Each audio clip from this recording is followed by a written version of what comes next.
What led me to my teaching, what led me to my research was this. I was running a tech incubator at the University of Toronto. I found out all the books were wrong, and all the things they said were wrong, and it kind of interested me, even that the research approaches that people were taking were wrong, and I kind of go, what I'm seeing in practice, what I'm seeing for these companies, is not what I'm observing in real life. And being inquisitive, I decided to do a PhD, which like 48 was a bit old to start doing a PhD, but I decided to do one. And if you want to do a PhD in technology entrepreneurship, there's only 2 universities in the world you can do it, really. One's Stanford and one's Waterloo. Waterloo's a lot cheaper. And also I'm Canadian, so I live in Mississauga, so it was a little closer as well. The flights down to Stanford would have been a little bit more expensive. The cool thing about Waterloo that makes it so good for this stuff is it doesn't have a business school. And business schools and tech entrepreneurship are like diametrically opposed. Stanford does, but all the cool stuff happens in engineering, so it's kind of an ad for engineering. I do have an MBA from a business school, and I do have an engineering degree, so it's not that I'm knocking business schools, it's just that their approach to looking at this issue was not really appropriate. So I'm going to share with you some insights. I'm going to go quite fast through some of the things. If you have questions, I would love to answer them. I will hang around afterwards for as long as people want to chat to me about their businesses and their ideas and what they're doing. And I will, at the very last slide, I'll tell you a little bit about a program that we have running in Ontario at the moment called Venture Start, which is based on my research. It's a $7 million funding program to fund 200 companies in 12 months, $30,000 each. And it's probably a tiny bit too late for you guys to apply because the application for this current round finishes March 31st. If you're very fast, you can still get them in. Someone got one in, one of my previous students got one in last week, so it's not impossible, but I'm sure it will be extended, but it's funded by FedDev, and their mandate hasn't been extended past March 31st, so we'll wait and see. So let me just quickly talk to you about my interest in, why would you do a PhD in business angel investment decision? That kind of sounds like a crazy thing to do. I didn't even know what a business angel was, by the way, when I started my PhD, so I'm going to tell you what that is first of all. So let me tell you, I was sitting in this incubator at the University of Toronto. We had 30 companies. They were all trying to raise money. Some of them were raising money from private individuals who are business angels, and others were raising money from venture capitalists who invest other people's money. We raised about $9 million for the companies. And what I noticed when companies were coming into the incubator was that the things that differentiated between success and failure were kind of predictable, and that there were patterns, but that none of the books actually told you what they were. So it occurred to me that it would be interesting to see, when I saw these companies coming in, if I could predict what success or failure would be in a company. Now, anyone with any academic background would say, so what does success look like? How do you measure success? Right? If you're doing a PhD, you have to measure success. And I still haven't answered that question. 10 years later, I still have no idea how you measure success in a company. Right? Is BufferBox a success because it was acquired by Google? Is Kick a success because it got $9 million of venture capital finance? I don't know. Kick has 0 revenue. Right? BufferBox, I don't know what they have, but they were acquired. I mean, so how do you measure success? Very difficult. And so many things get in the way between starting a business and success that it's really difficult to tell the answer, what's success. So I decided instead, encouraged by my supervisors, to look at a much easier thing to measure. Did they get investment or not? It's much easier to measure because they had money or didn't get money. And so I changed my PhD from what makes a successful venture to what helps someone get money. And in the world of investing, there's lots of investing. People invest their own money to get family and friends, but the most common source of external money comes from angel investors. Angel investors invest 30 times more often than venture capitalists.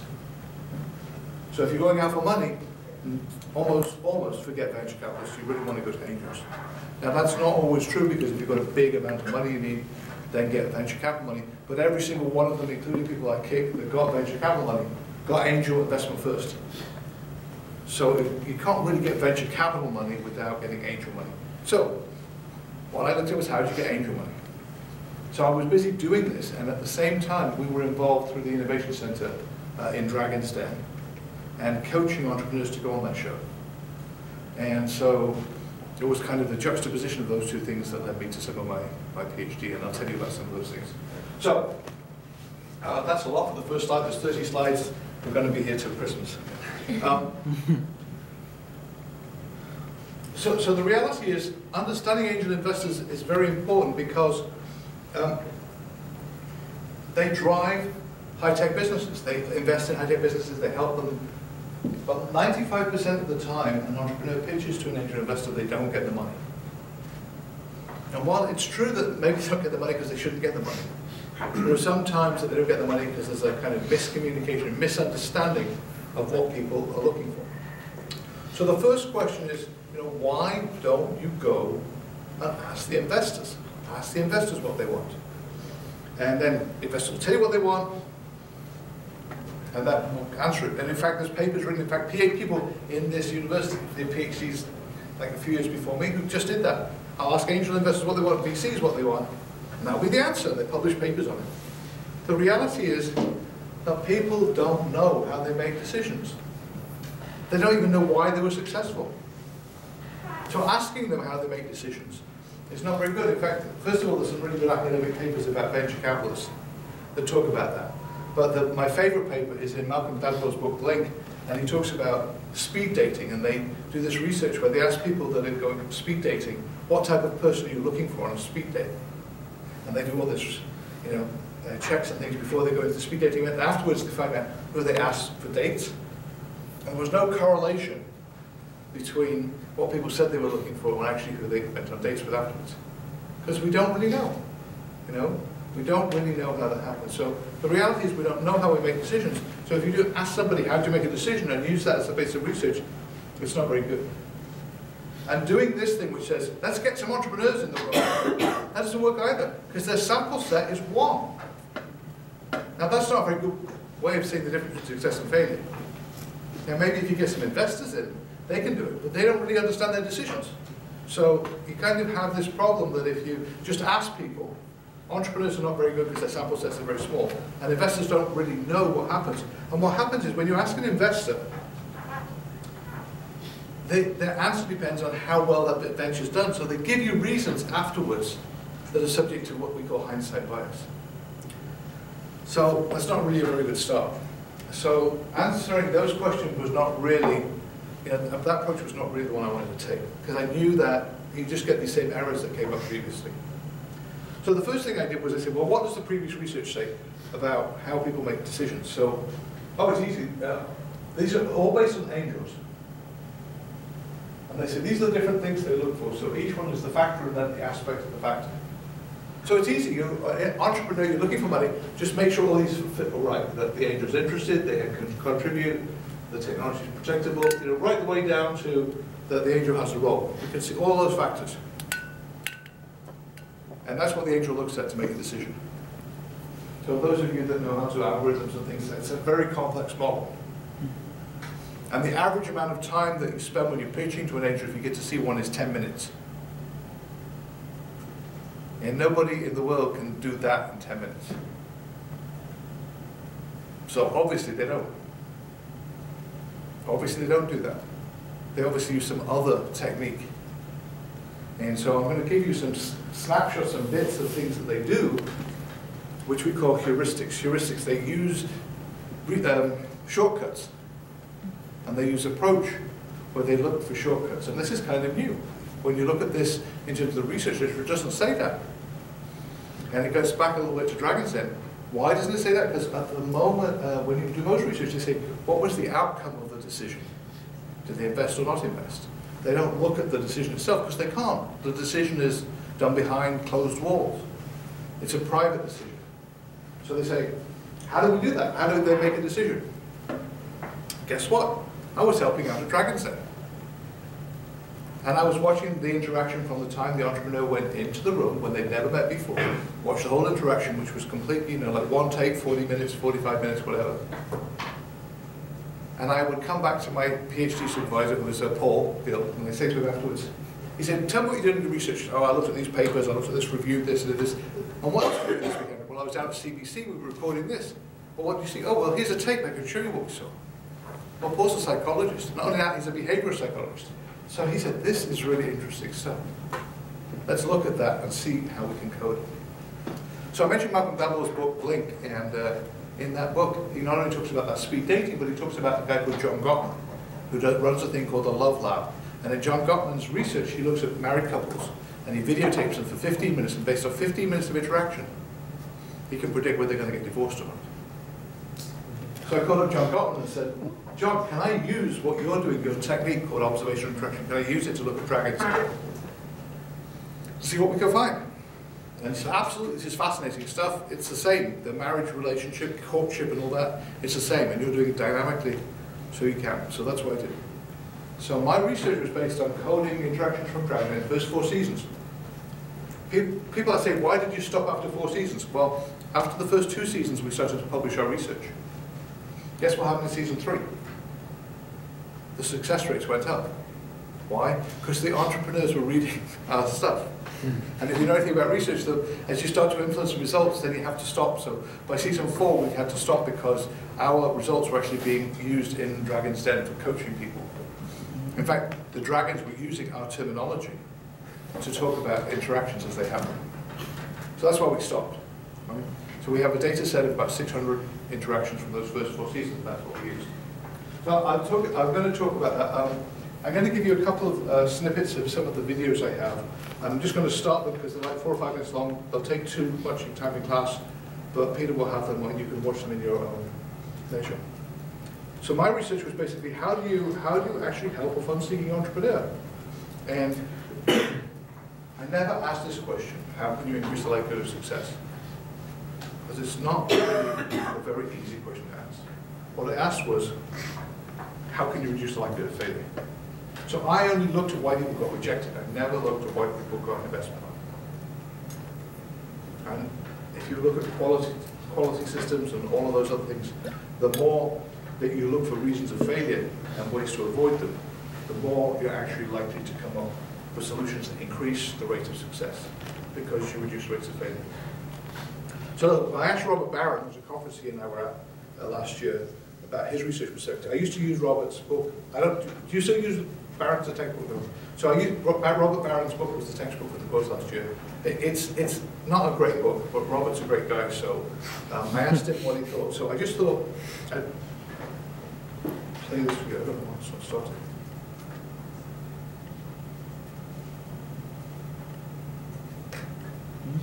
I don't think we have sound.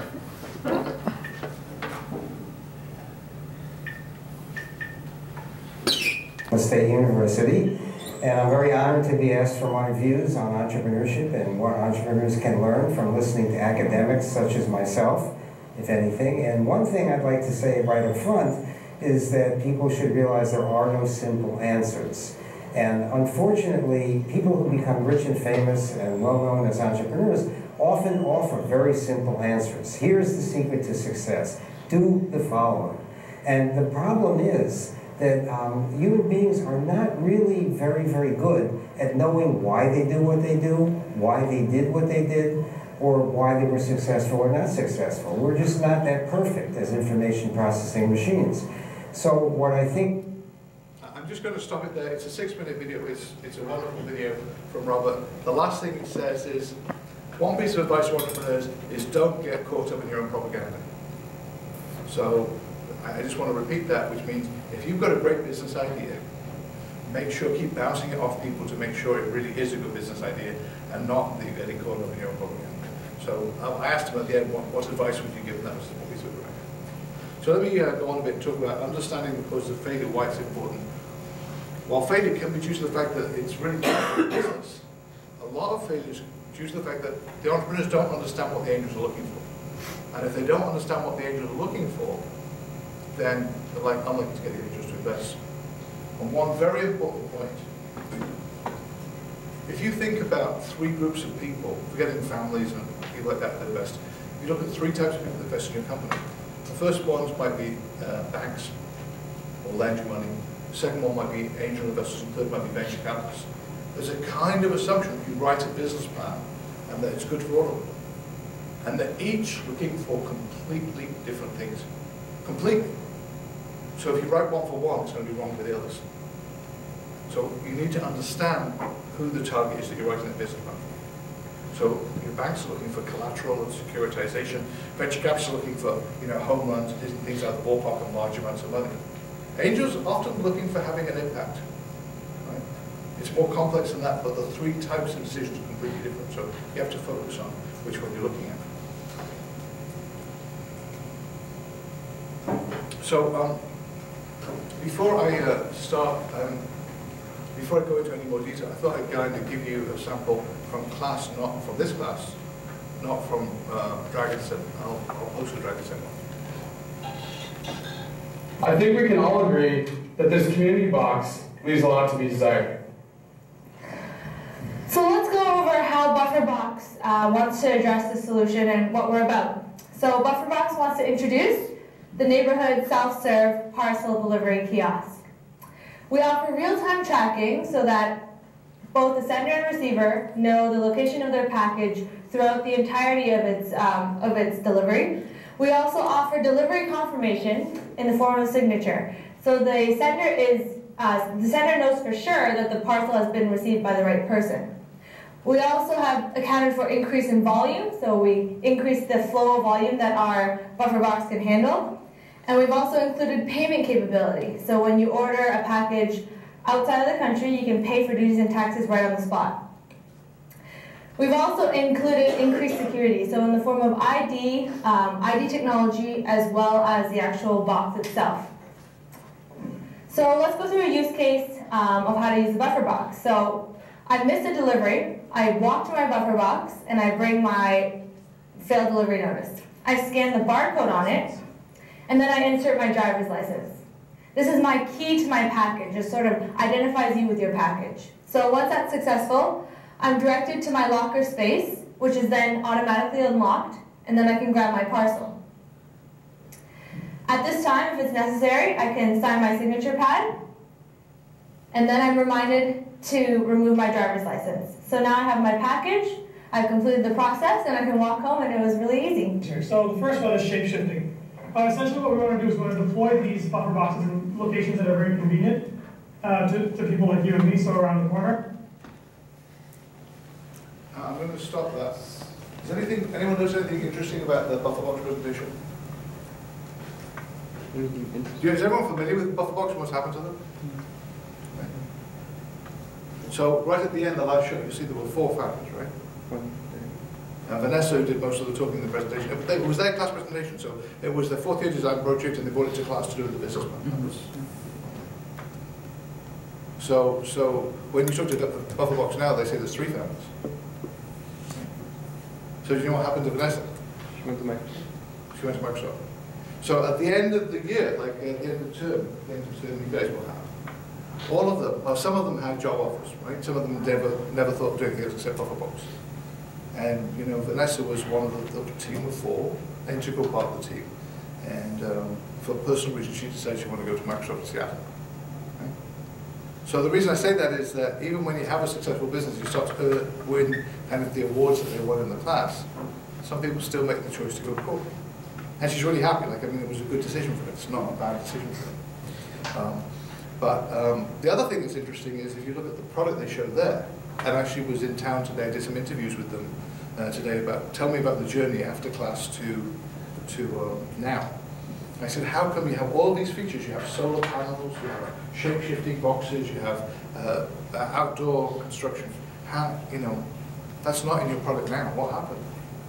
And they said, well, we found that we designed new features that customers didn't need. And we could get away with a lower cost unit that didn't have some of those things. When we were doing an engineering design project, it was, let's make it clever. And they won the award for the best design, they won the top design award. But when they actually came to commercialize it, they said, let's look at what customers want. So really, that's an interesting lesson to me, and it was a good one. It was kind of saying, do we have to re-examine it? By the way, they're redoing it again now. Now they're in Google, they're doing it again. Saying, okay, we got to this point, now maybe we need to re-examine it again. They also changed their business model. The business model originally was selling the product to someone like Canada Post. And now they're basically giving them away and charging them for use fee. A completely different business model.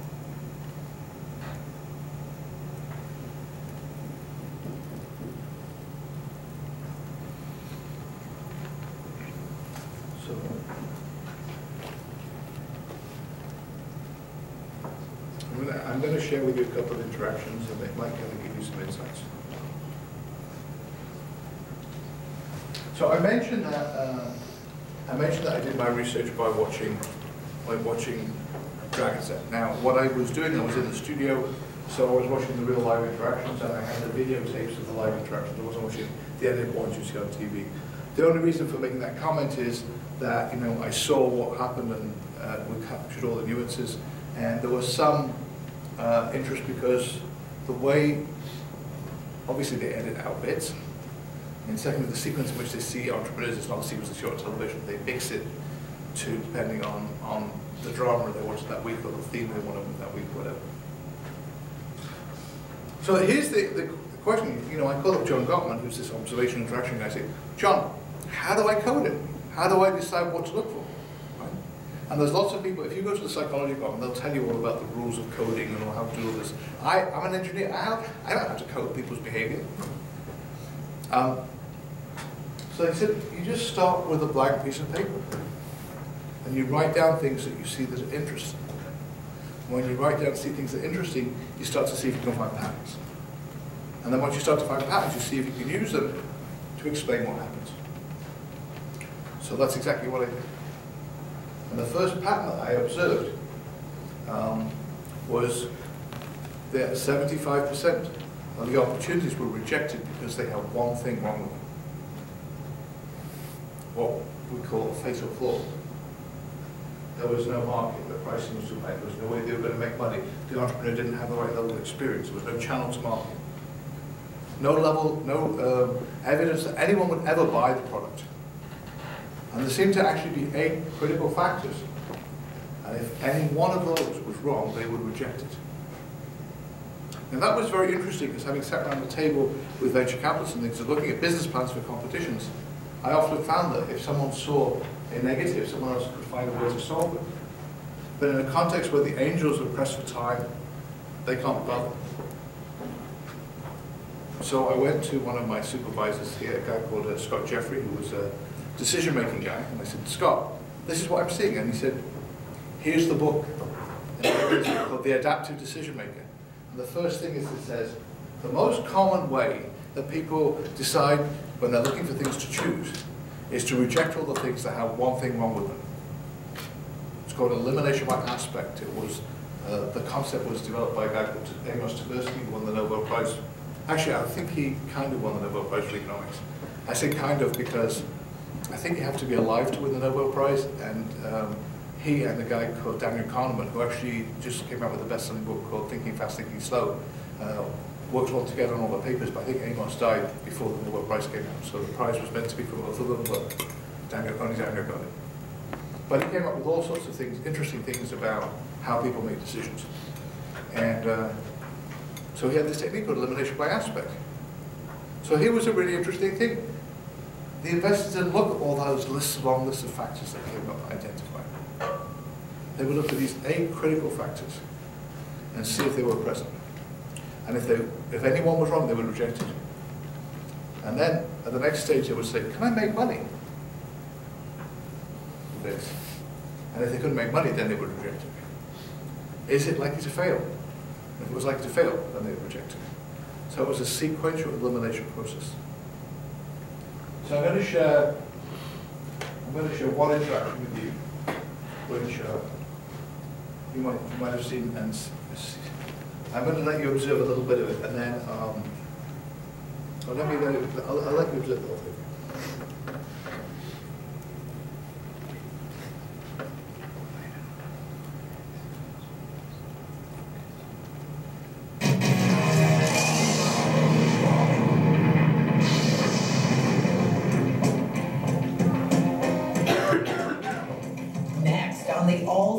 Special, friends from the University of Waterloo, who say they've mapped out a way to make money at the mall.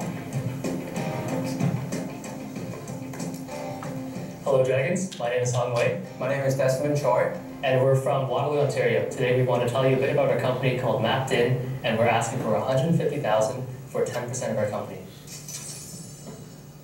So $1.5 million company. Yes, we are. So I'm sure you guys have used GPSs in your car or Google Maps outside, and it's great. It's awesome. So I'm gonna stop it and ask you some questions. So why do you think Arlene said a $1.5 million company, and what do you think signal she's giving?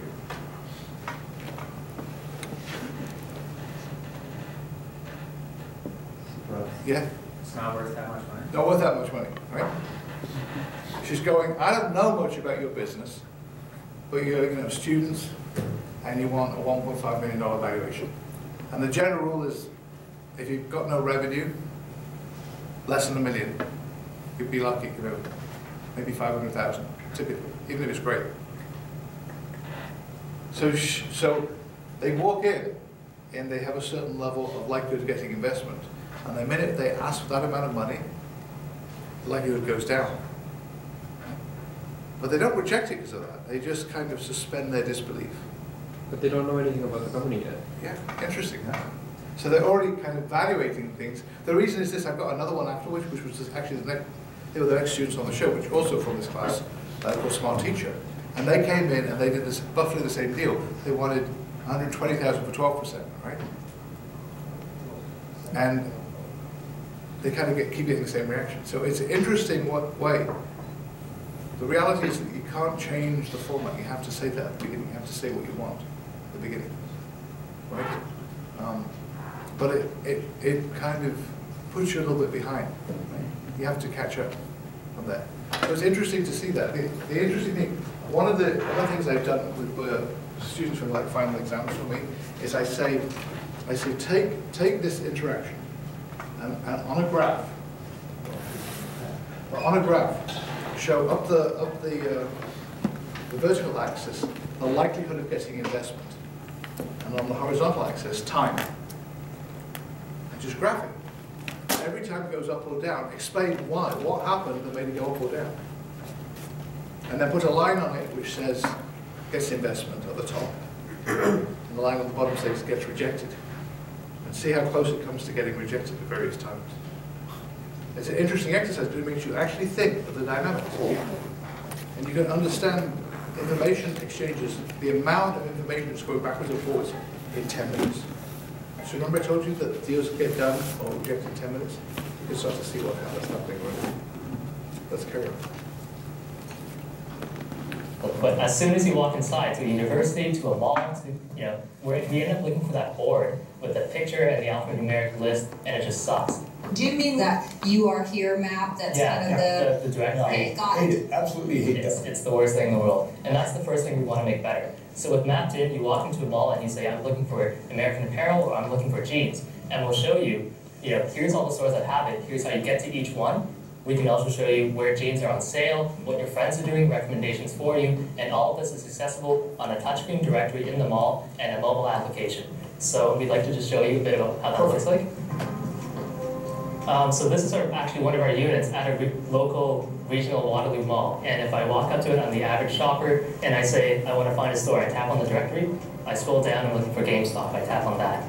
Shoppers can download Mapped In as a free smartphone app or use the touchscreen directory at the mall. Sweet, so there I am, there's GameStop, there's photos, turn-by-turn directions, the entire Twitter feed. Malls pay to lease the system for $5,000 a month. They have 3 contracts now, but Humway and Desmond need a partner to expand across North America. I can also see all of the real-time deals and promotions from the stores that have bought into this. And so if I tap on that, I can scroll through the list and see all the deals that are going on that day. Sorry, so this is a point-of-purchase kiosk and a smartphone app? Yes, it's a platform that's both. Wow. This is amazing. Do you mind Let me ask you another question. How important do you think the mobile app is? Like 3 people asked them about the mobile app, right? So they come in and they see what they've got, which is the units income stuff. I think there's 3 of them in the store. How important do you think the mobile is? Yeah? They don't care because it doesn't make money. Sorry? They don't care because there's no cost associated with it. Well, I think the reason I'm asking about the mobile app is because they do care, right? Because I think they see, that once you leave that fixed site, how do you kind of stay in touch here? I think without that mobile app, you're kind of pigeonhole yourself back into the problem of having this define these directory boards. Absolutely. That's where they. Yeah, absolutely. So you've got, so, you know, for our perception, mobile app was really critical.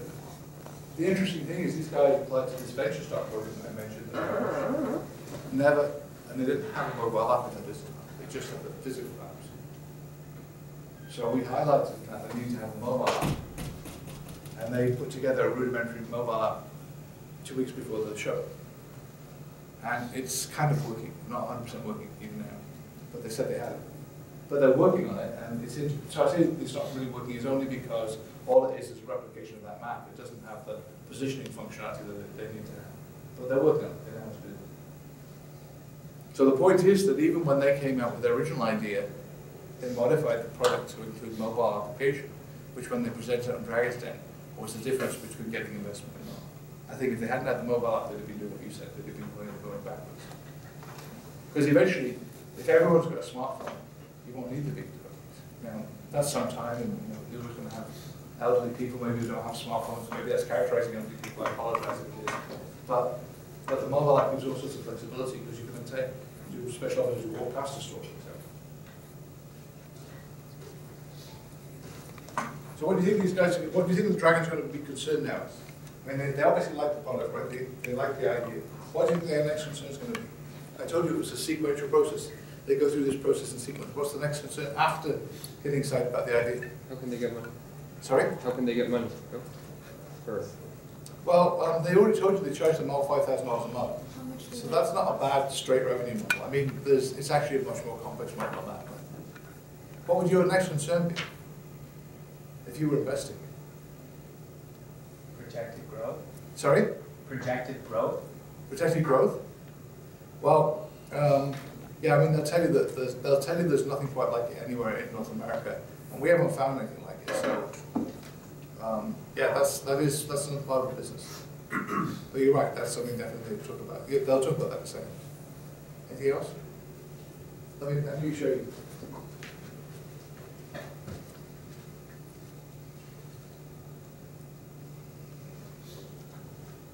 Can I ask how old you guys are? Sure. I'm 21, Desmond here's 19. Who's gonna run the company? Have you guys run anything before? Or? Yeah, sure. So I started my first business when I was 9. Yeah. And I started my own web design business, web hosting. And I started to think, like, why can't retail store have their own website too? So I wrote a business plan, approached them, and they laughed at me because I was 9. So I hired someone in college, and I pay him a commission fee. You go out and sell, and I will do the website. Then, 9? Yeah. Good grief. This guy made 5 digits selling his company. $50,000. And what about you? What's your first business? In high school, I sold shoes. We ordered them from Asia, and we sold them to our friends in Ottawa until our parents shut us down because there was just 500 boxes coming to our house every month, but they made a couple $1,000s each. So back to reality. Is the universe for you to go and get this done with every mall in North America? Yep. So luckily for us, 4 or 5 big companies own all malls in Canada, and a similar situation in the States. And then last month we have launched our product, and so far we got 3 contracts worth $120,000. And then this year we're aiming to make $1 million. Very interesting.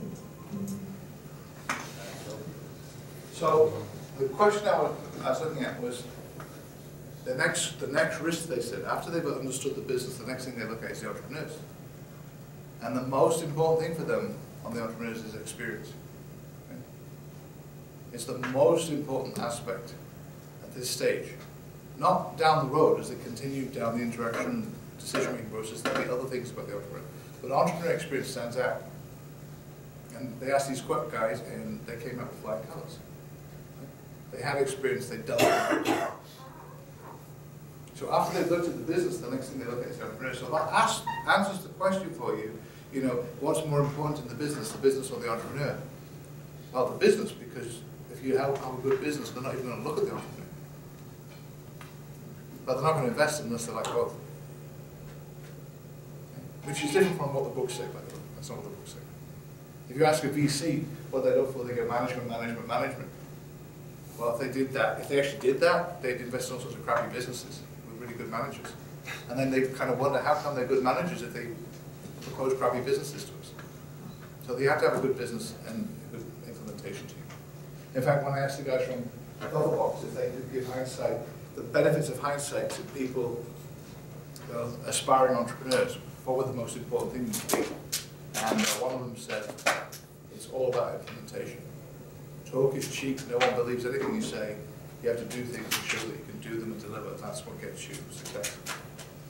And I know that's certainly true with Kick, because one of the things that happened, if you look at Kick's business, they pivoted like 17 times before they got the money. Because every time they hit a brick wall with one thing, they pivoted to another one. And one of the reasons they got investment was because they showed the VCs a profound understanding of the market. They were able to anticipate the market, and then the ability to react very fast to changing the market into feedback. So implementation's everything. So, and they had problems, so they would launch a product and things would go wrong, and 24 hours they'd fix them. So implementation's key. So how many people think they're going to get investment on? I mean, maybe people watch the show, so I don't know, but how many people think they're going to get investment on? Yeah? All of the dragons are going to invest, some of them, a few? Do you know the answer? No, I don't, but I think they're going to get something. Well, if you don't watch the show, that was my course, you'd fail. So. The title of this the original title of this talk, by the way, which I did at Schulich about 2 weeks ago, because Miranda Beck, who was here, was my supervisor, and she's now at Schulich, and she asked me to come in and give a guest lecture there, was how to get a PhD by watching televisions. It's a common joke in my family. Well done. Is this program in the U.S. as well? Have you registered in the U.S.? We have not. We very recently launched. We're trying to establish and to go as fast as we can. Have you done any airports? That's next. We're trying to focus on one market we understand the best. So if I invest in your company, what do you need from me? Just the contacts to go to the shopping center? Yeah, and everything that you guys think this will work for. I'll push an offer out for the $150,000 for 10% right now, and I'll introduce you to all the guys in the airport business. Do you want any partners, or do you want to do it on your own? Oh, 10%, that's... I know, but maybe with all of us, we can all help them. You make the deal. You know, this is what Round 13 does. It invests in early stage digital companies, and we built an infrastructure to add a lot of value to companies at your stage. So I'll do the same to them. I think you know the history of digital with me, so you know what you're going to get. Absolutely. Guys, I'm in too. Like, I'll give you the $150,000 for 10%. I love you two guys. I love investing with smart people.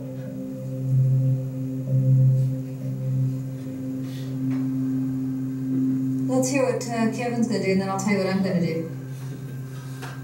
What I'd like to do is offer you 30% of the same terms, and rather than go into a competition with my buddy here on the right, I'd partner with him if you're willing to go for 15%. We can help you a lot, but we need more equity. We'll give you more money. If we needed more money, we can take a PO to the bank and just get a loan. Yeah, exactly. I got to have at least 10%. It's not worth it. But, you know, I think Bruce wants 10% too. So let us double it. We'll give you 20% of the same terms. You walk out of here with, what is it, 300,000? Yeah. That's a good deal for you guys and fantastic partners. Arlene, do you have anything to add before we... I mean, I feel like all we're doing is going to confuse you, because I exact same offer. I think we all believe in you. I'll go in with any of the deals. I'll partner with people, or I'll do it alone. I just want to participate because I love you guys and I love the idea. I think the principle you got to take away is you can have all or any of us, but none of us want to have less than 10%, right? So as you start to put people together, the percentage needs to go up. It's not true. You might get 2 dragons to do 5 each. I won't do that. We do want to take a... Say no more. Go ahead. I'd like to see your decision.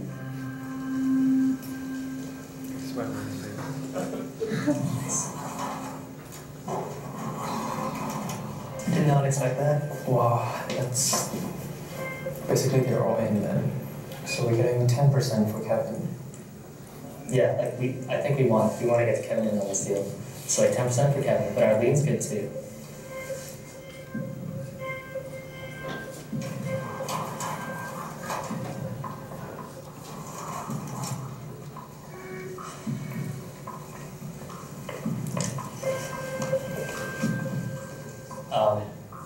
If nothing has changed from you guys, how we would like to do the deal is we would like to ask you, Kevin, you, Bruce, and Jim, if you're also in, but for the 5%, we would like to do the three of you for 25% of the company at the exact same valuation.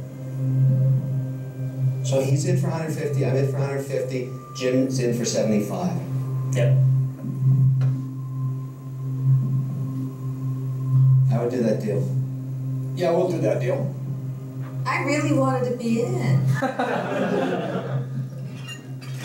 We wanted to say if all of you are in for 5% each, we would love that. Can't go there, my friend. There's got to be enough beef. You're doing the right thing. So we're buying 25% of the company together. Yep. That's it. Thanks, guys. Way to go. I'm disappointed. Fantastic. Great presentation. Thanks. It's incredible. It was very impressive. I'm disappointed I did.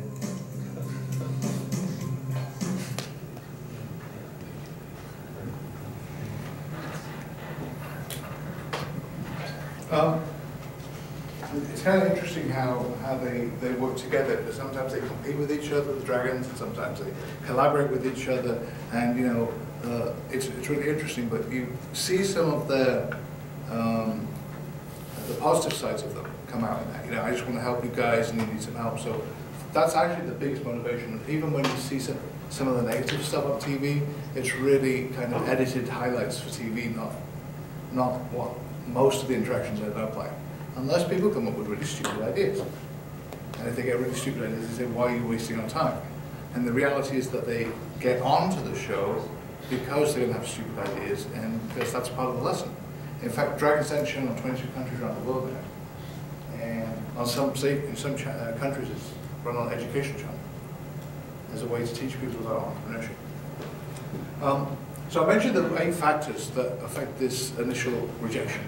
And the 8 factors are: is there a big market? Is there evidence the product's being adopted? Is there barriers to entry? Does the entrepreneur have experience? Is the product ready for market? Is there already a channel, distribution channel? Does the entrepreneur have some experience? I'm sorry, does the entrepreneur have a customer involved in the process? And are they going to be able to raise enough money that they don't run out of money? By the way, when you're doing entrepreneurial finance, the only thing you need to do is measure cash flow. And the only thing you need to avoid is running out of cash. So when you go and ask for money, you say, we need enough money to get us to the point where either we're generating money from the company or we can raise another round of cash from investors or somewhere else. And when you only look at that side of the numbers, financial projections are relatively easy to see. Does it make sense, or are they going to run out of cash? So I talked about venture criteria. Let me talk about this issue about what happens after they've looked at the venture. So I'm not going to bore you with all the theory, except to say that investors are lazy, just like everybody else. And they use the minimum amount of decision effort to make their decisions. So they look at the things that are easiest to assess before the things that are more difficult to assess. And they assess 3 things. They assess the venture, the investor, and the entrepreneur, and the relationship between them. And I guess one thing that kind of I added to the literature, which is not in the normal literature, is that it's not just is the venture good or is the entrepreneur good, but does the venture fit with the aspirations of the investor? Do they like it? Can they help? Can they make a contribution? Can the entrepreneur manage the venture? Do they know the industry? Do they have the experience? Do they have the talent? Do they need extra people? And most importantly, can the entrepreneur and the investor work together? Do they trust each other? Because they're working together for 7 years, typically. That's the typical deal time. And they don't want to be doubting that person every month for the next 7 years. They want to be able to engage with that person, to work with that person to overcome the problems. We've had many times it's that angel investor that will actually influence them getting venture capital. So let me just show you the stages.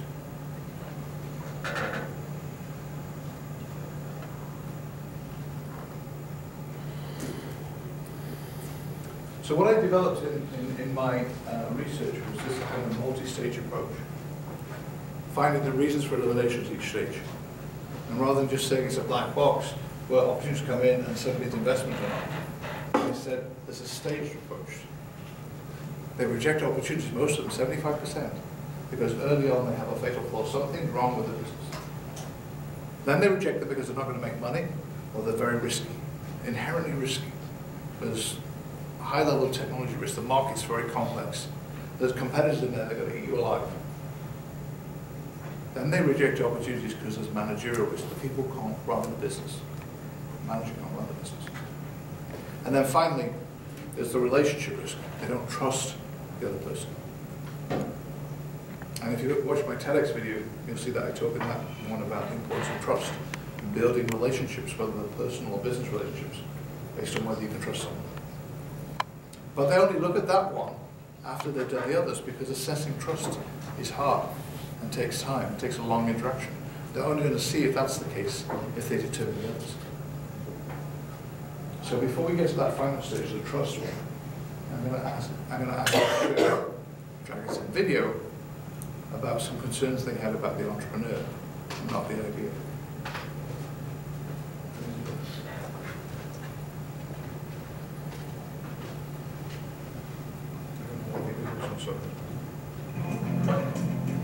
Next up, a husband and wife team looking for money to get their product off the ground. But they'll need to convince the dragons the idea will really stick. Hi Dragons, my name's Al Cormier. This is my better half. Carol. We're from Pierrefonds, Quebec. We're here to ask for $300,000 for 33% of our business. It's a multi-million-dollar company. Multi-million. Multi-million. We're lucky to be getting in at such a great price. Okay, so show us what Wall Pets does. Okay, Carol's going to set it up. We've been painting and decorating for the last 25 years. That's our business. We saw a hole in that market that basically right now all you can do is buy stickers to put on a wall or other items to decorate a wall and make it attractive. So you've turned a wall into a magnet. Basically. My kids would like that. Our product doesn't damage the wall at all. It's removable and replaceable. Right now, we have our patents in the layering process and the adhesive element on the back of the board. This can apply to new movies that are coming out, 3D movies. This application can be used in businesses. This application can be used in restaurants. There's other applications that we want to take this product further. Each book. So what do you think? It's a good idea? You excited about it yet? No? They got the numbers wrong. I'm sorry? They said they're multi-million, but they're not even a million. Well, they're saying what? They said they were multi-million. Yes. And they're less than a million. No, they think they're going to be the potential to be a multi-million dollar company, right? I mean, it's a very big market. If you look at the market segmentation, yeah.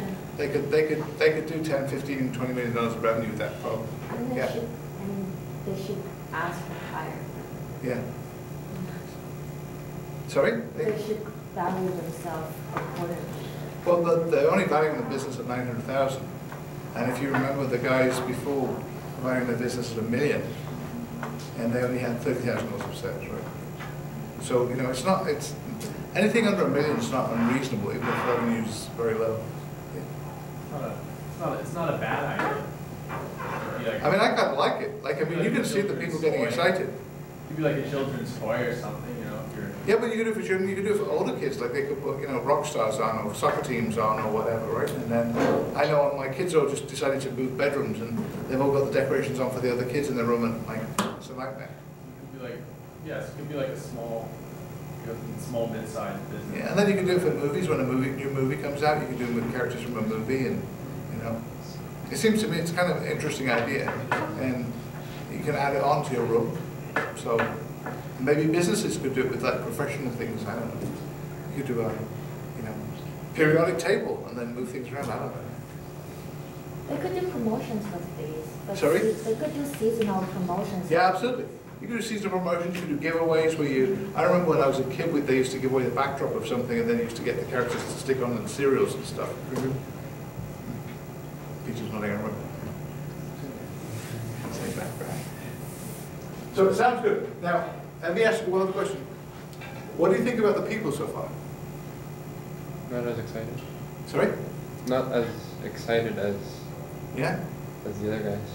I mean, the thing that I notice, and you'll see why I say it, is that when they start off, so this is one of the interesting things. People often ask me, do people really behave like the way they do in the deck? And the reality is that when you put people under pressure, and they are under pressure, their natural personality comes out. They seem like they're already defeated. Sorry? They seem like they're already defeated. I don't know, I got that impression because they weren't Well, so that's a really great observation. And you're actually picking up something that by the next 2 minutes, everyone in the class will agree with you on. But you picked it up like ahead of most people. So for me, I hadn't picked that up yet, so, not at this point. But then I showed it in one of my classes in Philadelphia, and in that one it's called Everybody But Business School. So one of the classes I teach is for everyone else. So it has some engineers in the room, it has economists in the room, it has communication studies people, it has psychology people. And some of them said, you know, they act at this point where they've already lost confidence in the product. So you'll see why.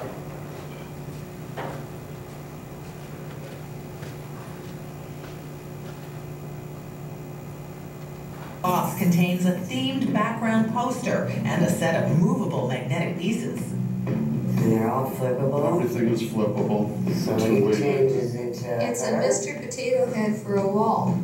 Al and Carol have been working on Flip It products for years, and this isn't the first time they've tried to get it on store shelves. Where is this product today? Our original Flip It, we worked on that for a long time. We took it to Giant Tiger, they said yes. We took it to Hearts, they said yes. We took it to Jean Coutu, they said yes. We have a worldwide vendor's number with Toys R Us. We had basically POs ready for between 8 and 16,000 pieces. So what happened to that order? Because I didn't really want to explain this, but there was a problem with the adhesive. We went to China, we stayed there a month, we developed a product, we put it on our hotel door in China, it worked. We came back to Canada, when the order came in, we peeled off the back, stuck it on the wall, and it fell off. Oh, Jesus. Why? The container was shipped in December. We received the container the first week of January. The product was a water-based material that was cheap, that froze. When it froze, it affected the adhesive itself. Okay, now that's fixed. Can you go back to those buyers, if no one else has brought a product like this, and get those orders back? We probably could. You don't know that? Our problem is money. We don't have resources to manufacture an order, even if we got it. How much have you invested? We've already invested $300,000 of our own money. We have a partner that's invested $300,000 to bring this product to where it is today. What did you spend the $600,000 on?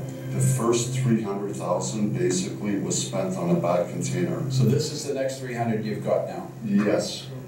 We've been developing this board for about 15 years. Wow.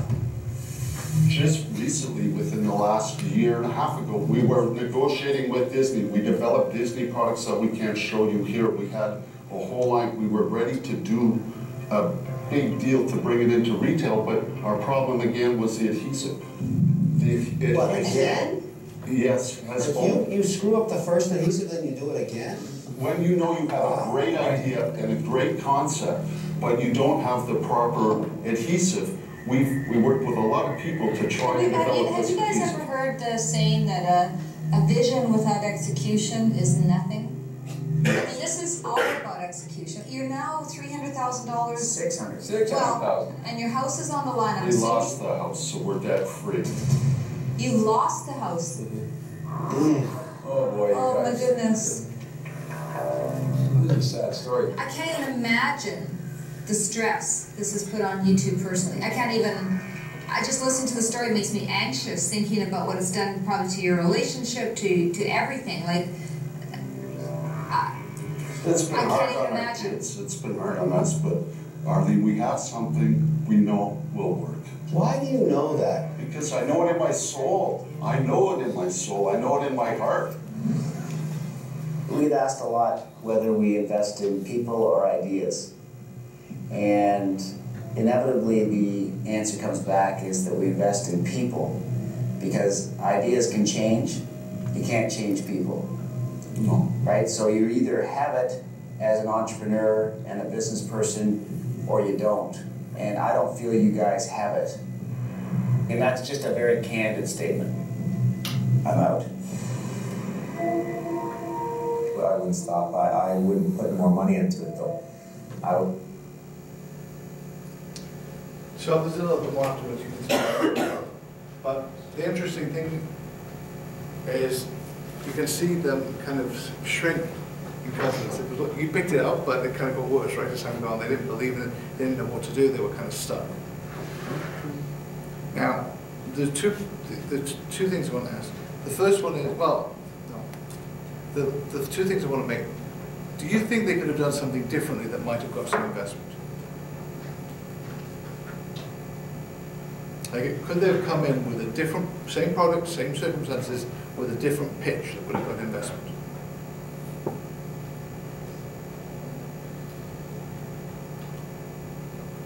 Yeah? Yeah, probably. And what would you have done differently? Probably not mention the first two failed pieces. But the investor would have found that out at some point in time. Yeah, but then you got the money. And then, no, before you get that, it's called due diligence. You know, you can't start a relationship based on lies. You know, it'll never work. That's advice for life, by the way, not just business. I keep doing it, this marriage all the time. They can't hide the fact that they failed twice. Like that's going to come out, right? That they already spent $600,000. So my comment to you, and I'll explain it in a second, but my comment to you would be, if they come in and say, listen, we've got a great product, we know it's great, we've got patents, we've got people who are interested, but we seem to be, we don't have the capability in the team to actually implement. We can't get into channels, we can't make the manufacturing work. We need a partner who's going to come in and help us do these things, right? Someone that's got that infrastructure in place. And either you give us the money to help us find that partner, or you become that partner. Maybe they would have got a deal. I'm not saying they would, but they should have led with the problems they had. The fact they were reluctant to disclose it, and that the second one, failure had to be dragged out, makes the investors run away. The reason they suddenly turn around and go, my God, we don't want to deal with these people, is not because they failed, but because they didn't come out front and say, we failed, we need to learn from failure, we're going to move forward. That's really important. So when I used to teach the course, when I still teach any entrepreneurship courses, I always used to say that there's only one thing you can never do in my class that will make you fail my class. And that's that when you do a business plan, you say the market for this let's say mobile applications is $26 billion, and all we want is 0.001%, and that's 2.6 million, and we're going to be very successful. Or the market for medical devices is $42 billion, and all we want is 0.01%. Because the reality is that the 0.01% you just pulled out of thin air, there's no evidence about why you chose that number. And with rounding errors, it's 0. So I never will accept from somebody saying, all we want is a very small percentage of a very large market. And so if you put that into a business plan for me, then you fail. And that was the only way you could ever fail my course. But I found another one. And these guys shared it. And it was, if you put in, how do you know the business is going to be successful, and you put down, I know it in my soul, I know it in my heart, then that will also be the reason. So I talked about aspects, this coding and what we coded. So I talked about the venture criteria, there's 8 venture criteria.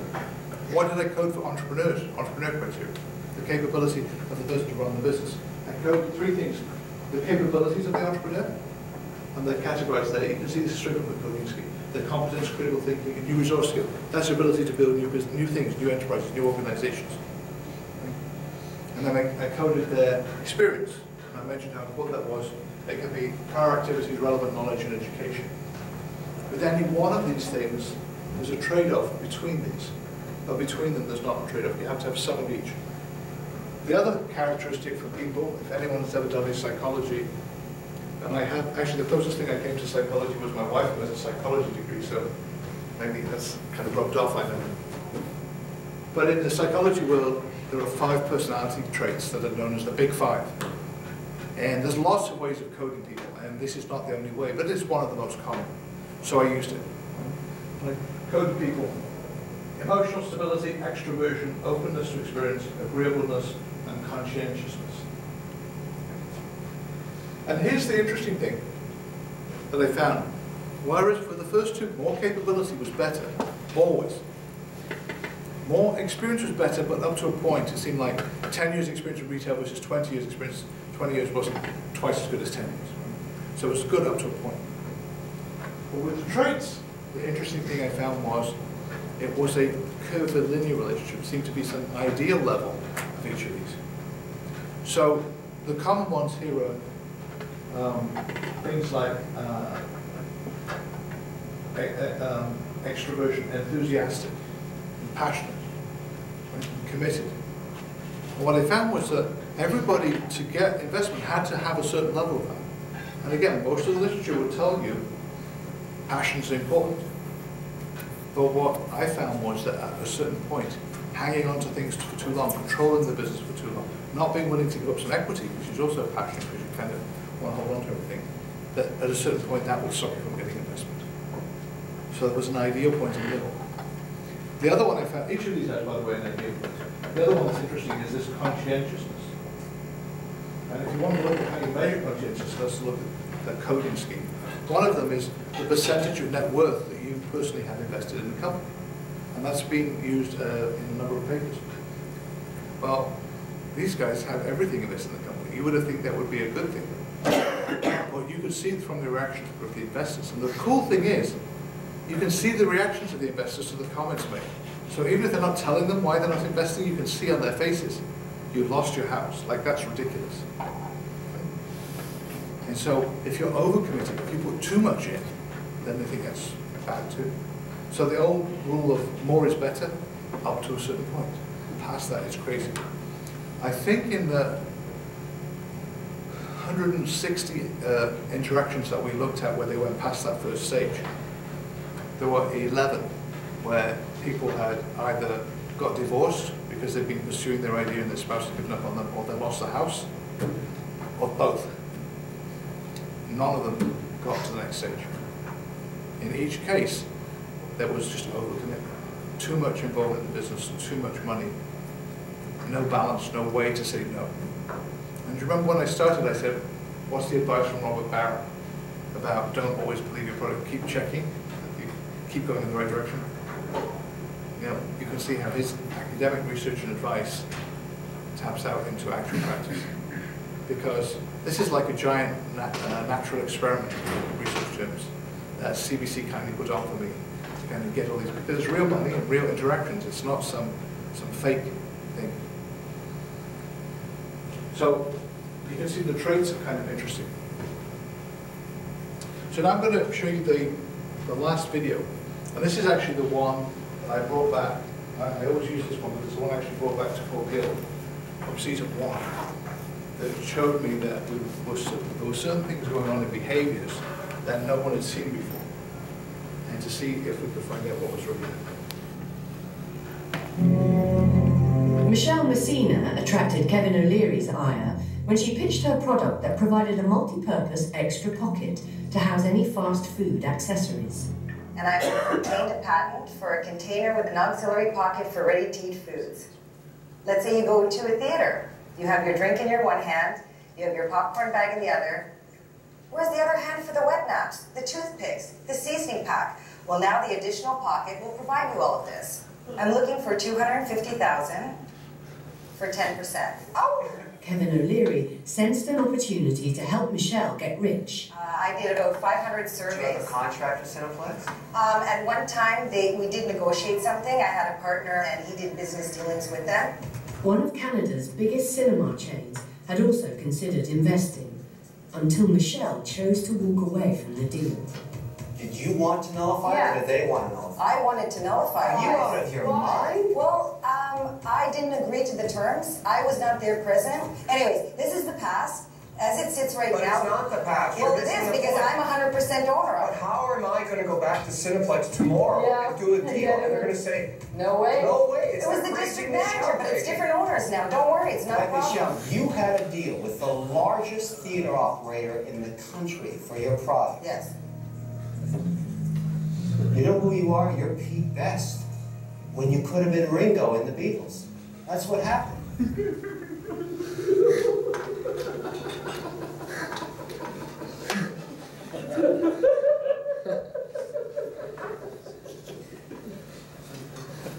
So it's interesting.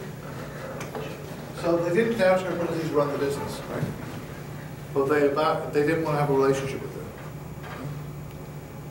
And so what we coded was we coded 12 aspects of trust building and breaking that could do damage a deal at the end of the negotiation. So when you get to that final stage, there were 12 reasons why you could build trust to the point where you could do a deal or damage trust.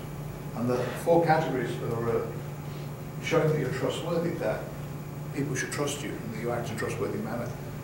Showing that you're capable, that you can do what you say and say what you do. Show that you're willing to trust other people, because that means that you're vulnerable to other people, and that's partly because that's kind of a reflection you're trustworthy, because you trust other people if they can trust you. But if you can't be trusted, then you won't trust other people, because you'll assume other people are like you. And finally, communications, that you do that open communication to listen to feedback. In Michelle's case, if when they had pointed out the things that she was doing wrong, she had reacted in a completely different way and said, you know, you're right, I shouldn't have reneged on the deal, I should have kept this going, I could have done this, I need your help because I obviously don't know how to negotiate with those guys. And she'd been listening to that feedback, they might have come in. But she just ignored them. She said, it doesn't matter, it was then, this is now. And they all got angry. You can tell when you break trust with somebody because they get angry. Because that means that you were building trust and now you've betrayed it. That's why they get angry. If they hadn't started to trust her, hadn't started to emotionally invest in the relationship, and then later on she'd done something, they wouldn't have been angry. They just, oh, it's a stupid idea, go away. They didn't get angry with those first people that came on, the ones that have the warheads. They just said, you don't have a business, you're being silly, go away, stop. Right? They were still trying to help, but what I cut off at the end of the videos, they're still trying to help them as they leave, do a license, do this, they're still trying to help because they just feel sorry for them. They never broke the trust. She broke the trust because she showed she wasn't willing to rely on other people. She wasn't willing to take advice, she wasn't willing to take feedback. And these are all things that damage trust. So now you've got this picture of this multi-stage sequential process that actually helps you unravel how angels make decisions. And it's really helpful if you're ever pitching, because it actually gives you ways of presenting, but more importantly, understanding when they ask you a question, why they're asking it. If they ask you a question like, do you mind me asking how old you are? Don't give them information about the business. That means they've already convinced them about the business. And what they're concerned about is, can you run the business? And if you say, oh, well, I'm 9 and he's 10, but our dad's going to run the business, then that's the way you answer it. Or we've put together a team. When Ted Livingston at Kick was trying to do this and get his business started, I gave him advice on the type of person he should have on his board, who actually became an angel, an investor in the company, because he was just too young to kind of pitch to the VCs. And he had a gap in his experience. That meant VCs weren't going to give him $9 million. But if he had one of the founders of RIM involved, which is what he chose to do in his company, then that gave him credibility. So if you understand how the investors are making decisions and what they're looking for, you can overcome those things. When Mike Lazaridis was starting RIM, and he was talking to investors, they kept saying, yeah, we know you get the technology, but you don't get the management. And so Mike said, I obviously need a management person, and you know, this is kind of small minded sometimes, at Waterloo. And he said, I need a person with an MBA running a tech company in Waterloo. Well, there were only 2 at the time. And one was Jim Basili at South London Shores, so that's why I got Jim to join him. That was his view, right? Now he can go and get an MBA student. But the point I'm really making is that if you understand why they ask you questions and what the gaps are, then you can do things. If you understand that you break someone's trust because you show that, for example, in terms of competence, that you're not really very good at managing money, then if that investor says, okay, so I'm a little concerned because you don't seem to have kept a tight rein on the cash, you haven't been out collecting the receivables as much as you should. By the way, that happens a lot. I'm going to put in a person to do your accounting to help you run your business and be successful. Well, that's a really good suggestion because they're saying, here's a weakness, I can help you. And if you understand that they're putting that person in because they want to help you be successful, not because they want to check up on you, then it allows you to build a relationship that works. And finally, just make a couple of comments about, I'm not sure exactly. Is this the right time or is it 10, 50? It's 8:15, right? So just finally a couple of things about doing a PhD based on watching television. The great thing about the Dragon's Den as a show, they come from all walks of life. Some with great ideas, some with shocking ideas. But it is the aspirational side of the show where anyone walking in can become a millionaire. I would like to take the offer. Congratulations. Congratulations. It doesn't matter your background. If you have a great idea and I believe in your product, then that means you can have a transition overnight from having nothing to something, and that's the key. It's like hands on head. I think that's one of the great services Dragon's Den does, is it brings hundreds of people into a place they've never been before, and somewhere in that process they learn something about themselves, even if they're unsuccessful. And I think it's a great element of creating what a person is. It's the stuff that makes them. So therefore, investors cannot just take on this. In Romania, we started with 0 entrepreneurship skills or even background, and I think this is where Arena Leo, the Romanian Dragon's Den, is really helping a lot in educating the people, the Romanian people. A lot of people are writing to us. The program gives them hope. We hope so.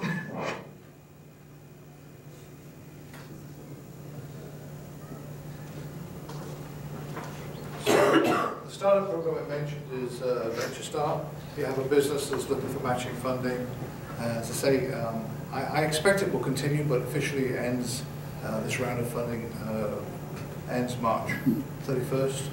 The application process was designed, so first of all, people that have taken my course in the past are exempt from the education part, but we took my courses from the past and made them available online. And I think, are they available to other people yet or not? So we need to set that up later, so I'll make sure it happens. But the whole of that course is available to you guys online. And it's 36 lessons, so just to know that it's got 36 lessons in it, but each one's about 12 minutes long, because we know that nobody has attention span more than 12 minutes. YouTube taught us that, unless it's a cat jumping in and out of a box. We built the education process. We use an assessment process, which are those 8 factors. So the 8 factors for critical success are used as the evaluation process for Venture Start. And basically you have to make sure you don't get a C. That's all you have to do. You get A's and B's, that's fine. But it's a diagnostic tool and identifies to you where things you might want to fix. So as long as you've got A's and B's, you get funded. But it tells you what to work on. If you've got C's, you have to fix it before you get funded. And it's a matching funding program. So it works on, you have to, if you put 15,000 in yourself, it gives you 15, and then it sets you a milestone, you put another 15, you get the next 15. So that's it. I've been doing blogs for a long time. They've been all over the place, so I have someone putting more together on one site now because they've been scattered. That's how to get hold of me. So I guess it's 8:20. I'm finished now. I'm going to stand around if anyone wants to chat about anything or ask it. And thank you very much for having me here.